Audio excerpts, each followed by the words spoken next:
Chapter 17 of Persuasion, by Jane Austen. Recording is in the public domain. While Sir Walter and Elizabeth were assiduously pushing their good fortune in Laura Place, Anne was renewing an acquaintance of a very different description. She had called on her former governess, and had heard from her of there being an old schoolfellow in Bath who had the two strong claims on her attention of past kindness and present suffering. Miss Hamilton, now Mrs. Smith, had shown her kindness in one of those periods of her life when it had been most valuable. Anne had gone unhappy to school, grieving for the loss of a mother whom she had dearly loved, feeling her separation from home, and suffering as a girl of 14, of strong sensibility and not high spirits, must suffer at such a time. And Miss Hamilton, 3 years older than herself, but still from the want of near relations and of a settled home, remaining another year at school, had been useful and good to her in a way which had considerably lessened her misery, and could never be remembered with indifference. Miss Hamilton had left school, had married not long afterwards, was said to have married a man of fortune, and this was all that Anne had known of her, till now that their governess's account brought her situation forward in a more decided but very different form. She was a widow and poor. Her husband had been extravagant, and at his death, about 2 years before, had left his affairs dreadfully involved. She had had difficulties of every sort to contend with, and in addition to these distresses, had been afflicted with a severe rheumatic fever, which, finally settling in her legs, had made her for the present a cripple. She had come to Bath on that account, and was now in lodgings near the hot baths, living in a very humble way, unable even to afford herself the comfort of a servant, and of course almost excluded from society. Their mutual friend answered for the satisfaction which a visit from Miss Elliot would give Mrs. Smith, and Anne therefore lost no time in going. She mentioned nothing of what she had heard or what she intended at home. It would excite no proper interest there. She only consulted Lady Russell, who entered thoroughly into her sentiments, and was most happy to convey her as near to Mrs. Smith's lodgings in Westgate Buildings as Anne chose to be taken. The visit was paid, their acquaintance re-established, their interest in each other more than rekindled. The first 10 minutes had its awkwardness and its emotion. 12 years were gone since they had parted, and each presented a somewhat different person from what the other had imagined. 12 years had changed Anne from the blooming, silent, unformed girl of 15 to the elegant little woman of 27, with every beauty except bloom, and with manners as consciously right as they were invariably gentle. And 12 years had transformed the fine-looking, well-grown Miss Hamilton, in all the glow of health and confidence of superiority, into a poor, infirm, helpless widow, receiving the visit of her former protégé as a favour. But all that was uncomfortable in the meeting had soon passed away, and left only the interesting charm of remembering former partialities and talking over old times.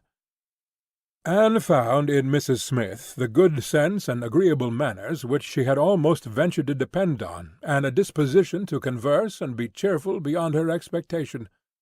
Neither the dissipations of the past, and she had lived very much in the world, nor the restrictions of the present, neither sickness nor sorrow seemed to have closed her heart or ruined her spirits. In the course of a second visit she talked with great openness, and Anne's astonishment increased. She could scarcely imagine a more cheerless situation in itself than Mrs. Smith's. She had been very fond of her husband. She had buried him. She had been used to affluence. It was gone. She had no child to connect her with life and happiness again, no relations to assist in the arrangement of perplexed affairs, no health to make all the rest supportable. Her accommodations were limited to a noisy parlour and a dark bedroom behind, with no possibility of moving from one to the other without assistance, which there was only one servant in the house to afford, and she never quitted the house but to be conveyed into the warm bath. Yet, in spite of all this, Anne had reason to believe that she had moments only of languor and depression, to hours of occupation and enjoyment. How could it be? She watched, observed, reflected, and finally determined that this was not a case of fortitude or of resignation only. A submissive spirit might be patient, a strong understanding would supply resolution, but here was something more. Here was that elasticity of mind, that disposition to be comforted, that power of turning readily from evil to good, and of finding employment which carried her out of herself, which was from nature alone. It was the choicest gift of heaven, and Anne viewed her friend as one of those instances in which, by a merciful appointment, it seems designed to counterbalance almost every other want. There had been a time, Mrs. Smith told her, when her spirits had nearly failed. She could not call herself an invalid now compared with her state on first reaching Bath.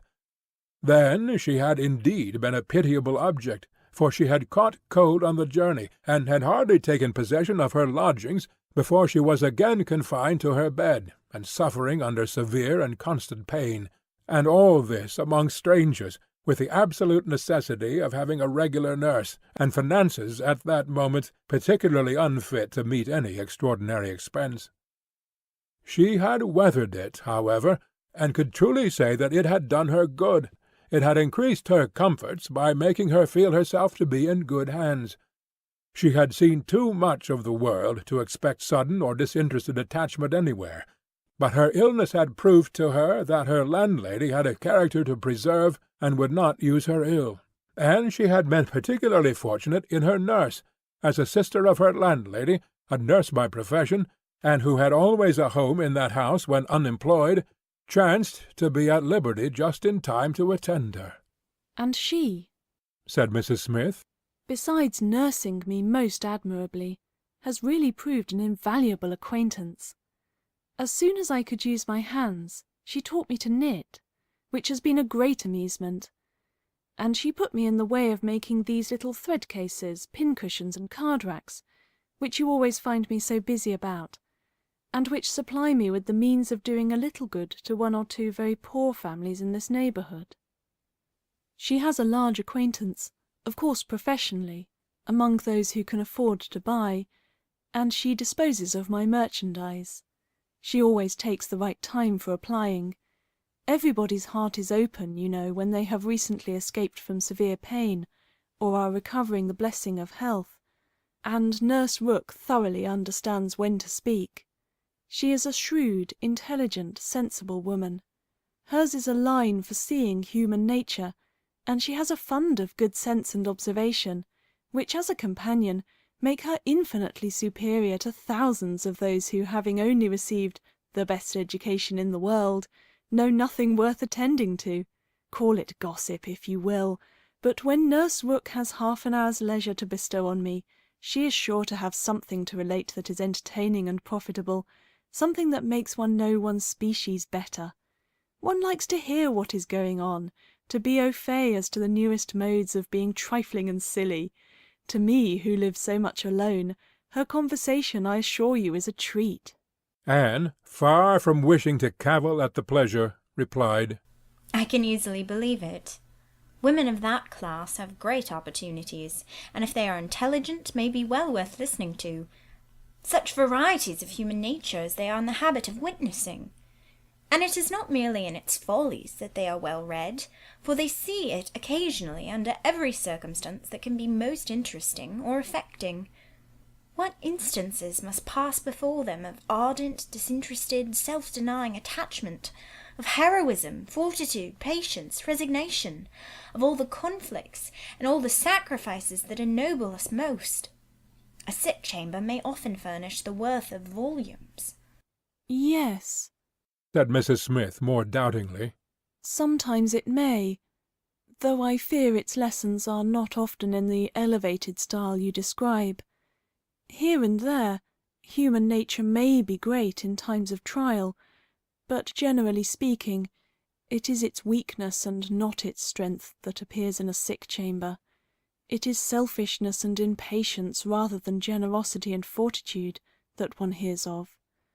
There is so little real friendship in the world, and unfortunately," speaking low and tremulously, "there are so many who forget to think seriously, till it is almost too late." Anne saw the misery of such feelings.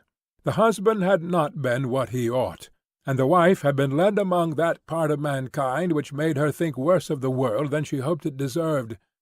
It was but a passing emotion, however, with Mrs. Smith. She shook it off, and soon added, in a different tone, "I do not suppose the situation my friend Mrs. Rook is in at present will furnish much either to interest or edify me.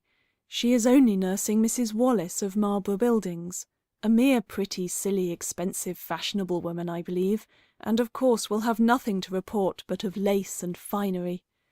I mean to make my profit of Mrs. Wallace, however. She has plenty of money, and I intend she shall buy all the high-priced things I have in hand now." Anne had called several times on her friend before the existence of such a person was known in Camden Place. At last it became necessary to speak of her. Sir Walter, Elizabeth, and Mrs. Clay returned one morning from Laura Place with a sudden invitation from Lady Dalrymple for the same evening, and Anne was already engaged to spend that evening in Westgate Buildings. She was not sorry for the excuse. They were only asked, she was sure, because Lady Dalrymple, being kept at home by a bad cold, was glad to make use of the relationship which had been so pressed on her, and she declined on her own account with great alacrity. She was engaged to spend the evening with an old schoolfellow. They were not much interested in anything relative to Anne, but still there were questions enough asked to make it understood what this old schoolfellow was, and Elizabeth was disdainful, and Sir Walter severe. "Westgate Buildings?" said he. "And who is Miss Anne Elliot to be visiting in Westgate Buildings? A Mrs. Smith, a widow Mrs. Smith. And who was her husband? One of the 5,000 Mr. Smiths whose names are to be met with everywhere. And what is her attraction? That she is old and sickly. Upon my word, Miss Anne Elliot, you have the most extraordinary taste. Everything that revolts other people, low company, poultry rooms, foul air, disgusting associations, are inviting to you. But surely you may put off this old lady till to-morrow. She is not so near her end, I presume, but that she may hope to see another day. What is her age? 40? No, sir, she is not 31. But I do not think I can put off my engagement, because it is the only evening for some time which will at once suit her and myself. She goes into the warm bath to-morrow, and for the rest of the week, you know, we are engaged." "But what does Lady Russell think of this acquaintance?" asked Elizabeth. "She sees nothing to blame in it," replied Anne. "On the contrary, she approves it, and has generally taken me when I have called on Mrs. Smith." Westgate Buildings must have been rather surprised by the appearance of a carriage drawn up near its pavement," observed Sir Walter.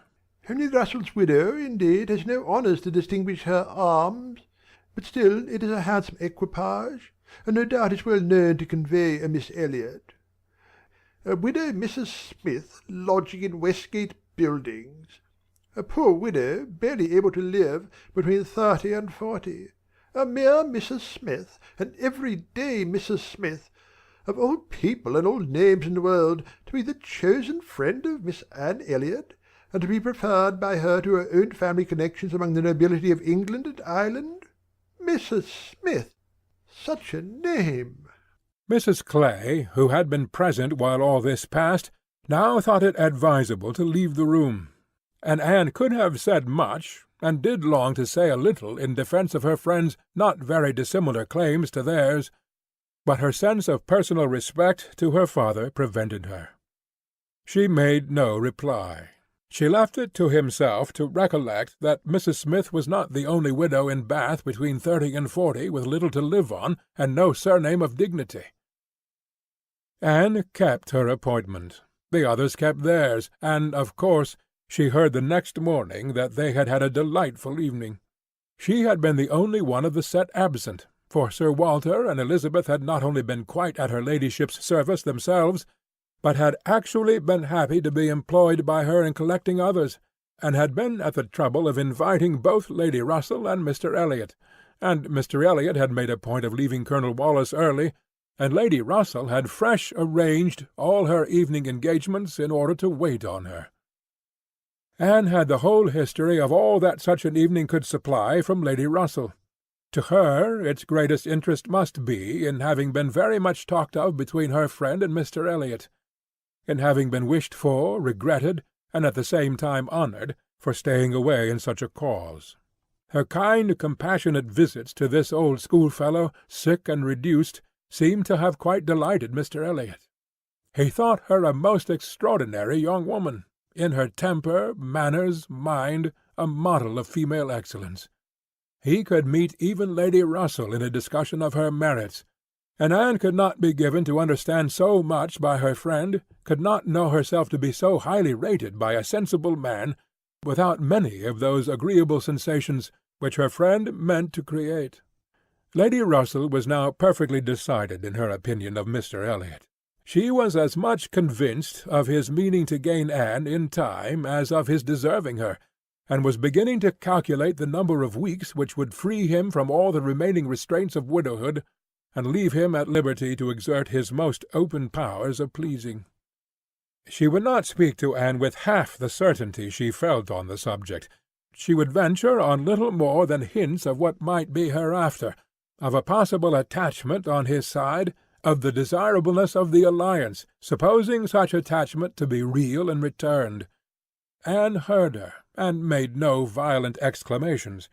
She only smiled, blushed, and gently shook her head. "I am no matchmaker, as you well know," said Lady Russell, "being too much aware of the uncertainty of all human events and calculations. I only mean that if Mr. Elliot should some time hence pay his addresses to you, and if you should be disposed to accept him, I think there would be every possibility of your being happy together. A most suitable connection, everybody must consider it, but I think it might be a very happy one." Mr. Elliot is an exceedingly agreeable man, and in many respects I think highly of him. said Anne. But we should not suit. Lady Russell let this pass, and only said in rejoinder, "I own that to be able to regard you as the future mistress of Kellynch, the future Lady Elliot, to look forward to seeing you occupying your dear mother's place, succeeding to all her rights and all her popularity as well as to all her virtues, would be the highest possible gratification to me.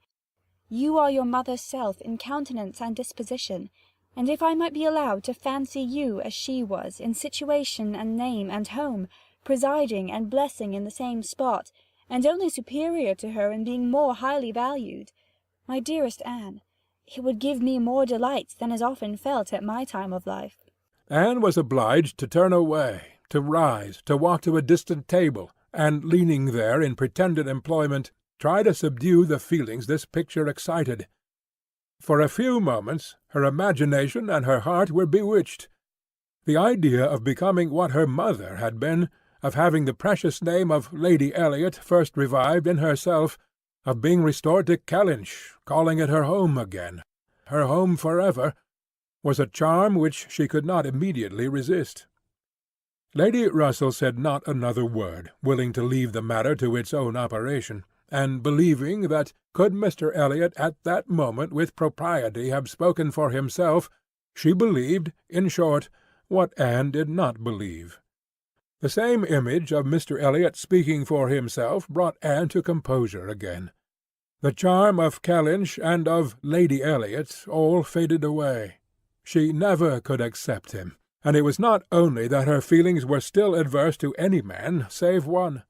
Her judgment, on a serious consideration of the possibilities of such a case, was against Mr. Elliot. Though they had now been acquainted a month, she could not be satisfied that she really knew his character. That he was a sensible man, an agreeable man, that he talked well, professed good opinions, seemed to judge properly and as a man of principle, this was all clear enough. He certainly knew what was right, nor could she fix on any one article of moral duty evidently transgressed. But yet she would have been afraid to answer for his conduct. She distrusted the past, if not the present. The names which occasionally dropped of former associates, the allusions to former practices and pursuits, suggested suspicions not favourable of what he had been.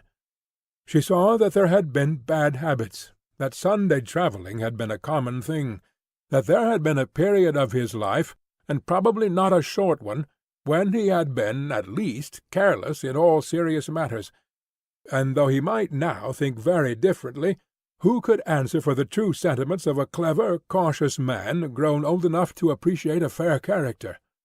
How could it ever be ascertained that his mind was truly cleansed? Mr. Elliot was rational, discreet, polished, but he was not open. There was never any burst of feeling, any warmth of indignation or delight at the evil or good of others.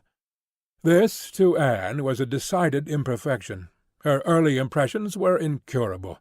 She prized the frank, the open-hearted, the eager character beyond all others.